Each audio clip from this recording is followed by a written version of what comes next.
Hi hello నమస్తే అందరూ ఎలా ఉన్నారు? సో నేనైతే చాలా బాగున్నానండి. ఈరోజు రెసిపీ వచ్చేసి సోరకాయ చట్నీ అండి. సోరకాయ చట్నీకి కావాల్సిన పదార్థాలు ఏంటంటే సోరకాయ ముక్కలు. సో నేనైతే ఒక కప్ తీసుకున్నానండి.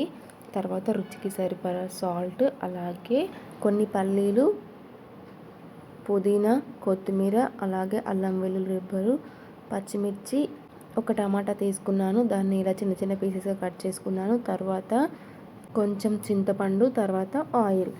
సో వీటితోనైతే చేసేద్దాం. సో ముందుగా గిన్నె పెట్టుకొని అందులో ఆయిల్ వేసుకోవాలి. ఆయిల్ కొంచెం హీట్ అయిన తర్వాత పల్లీలను కూడా వేసుకొని ఒకసారి మిక్స్ చేసుకోవాలి.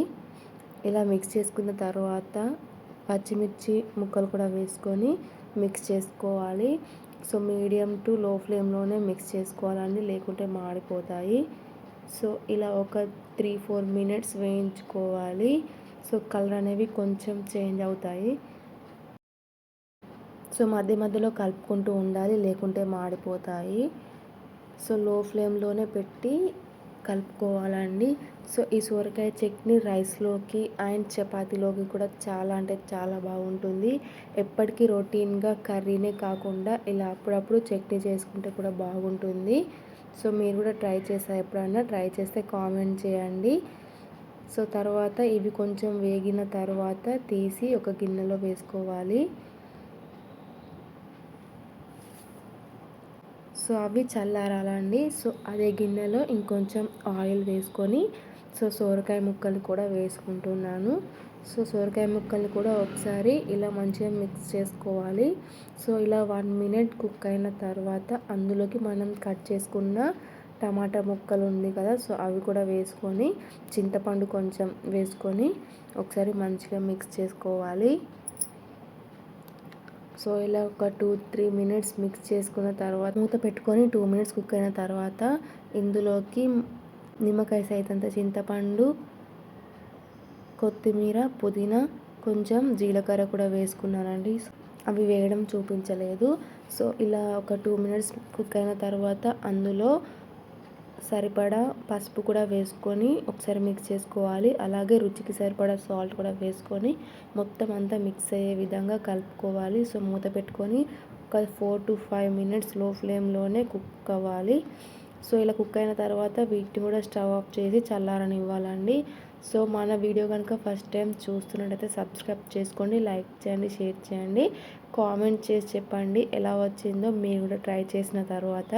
సో మొత్తం చల్లారిన తర్వాత మిక్సీ బౌల్లోకి సోరకాయ ముక్కలు వేసుకోవాలి. సో సోరకాయ ముక్కలు వేసుకున్న తర్వాత ముందుగా వేయించుకున్న పల్లీలు అండ్ పచ్చిమిర్చిని కూడా వేసుకోవాలి. సో మరీ మెత్తగా కాకుండా కొంచెం కచ్చపచ్చగా ఉండేలాగానే పట్టుకోవాలి. సో పల్లీలు కూడా వేసిన తర్వాత అందులోనే వెల్లుల్లి ఒక 4-5 వెల్లుల్లి రెబ్బలు కూడా వేసుకున్న తర్వాత సో మొత్తం మిక్సీ పట్టేసుకోవాలి, మరీ మెత్తగా కాకుండా. సో నేను చూపిస్తున్న విధంగా పట్టుకోండి, సరిపోతుంది.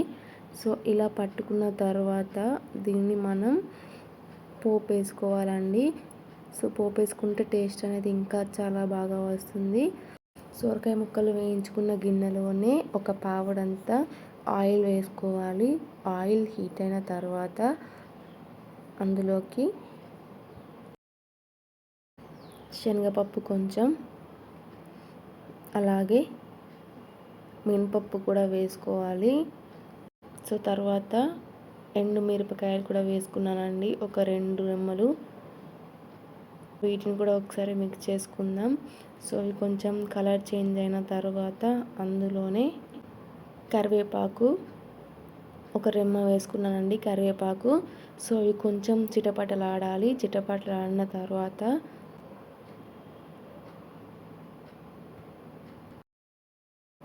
మనం ఇంతకుముందు ఫ్రైన్ చేసి పెట్టుకున్న సోరకాయ చట్నీ ఉంది కదా, సో దాన్ని ఇందులోకి వేసుకోవాలి.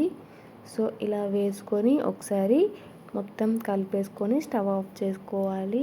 సో అంతే అండి, చాలా అంటే చాలా టేస్టీగా ఉండే సోరకాయ పచ్చడి అనేది రెడీ అయిపోయింది. సో ఇది మనం టిఫిన్లోకైనా లంచ్ బాక్స్లోకైనా ఈజీగా పెట్టేయవచ్చు. చాలా అంటే చాలా బాగుంటుంది. ఎప్పుడు రొటీన్గా కర్రీనే కాకుండా ఇలా అప్పుడప్పుడు చట్నీ కూడా తయారు చేస్తూ ఉండండి. సో అన్నంలోకి, చపాతీలోకి అండ్ ఏదైనా టిఫిన్స్లోకి, ఇడ్లీ, దోశ లాంటి వాటిలో కూడా చాలా అంటే చాలా బాగుంటుంది. సో ఈ వీడియో కనుక మీకు నచ్చినట్టయితే లైక్ చేయండి, షేర్ చేయండి, కామెంట్ చేయండి. మరిన్ని వీడియోస్ కోసం మన ఛానల్ని సబ్స్క్రైబ్ చేసుకోండి. Thanks for watching. Bye. Please do subscribe.